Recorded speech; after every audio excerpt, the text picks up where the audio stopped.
To what extent do you think we are potentially witnessing not just the overthrow of Brexit, which is an incredibly important vote, but also an era in which the political class turns against democracy itself? Of course, the post-democratic age. I mean, a magnificent phrase that I heard Peter Mandelson uttering about 20 years ago.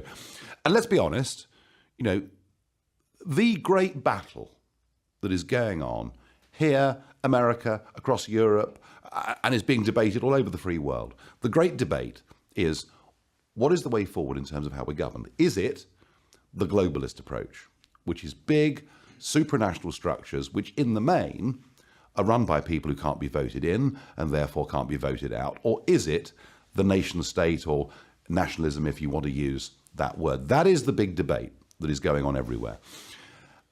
And if you really think about it and go right back to the 1950s, the origins of the European Union, which is, I would argue, the epicenter of the globalist dream. It's why the Hillary Clintons and others are completely in love with it.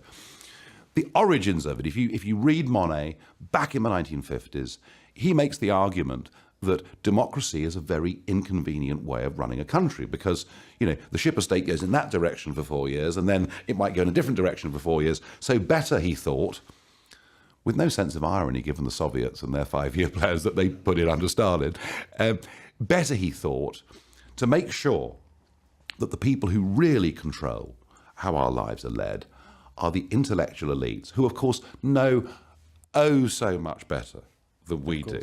And so the whole European project was based on that from day one. Yeah, we have a European Parliament, but I think Jimmy Goldsmith called it a false moustache. Actually, we have been...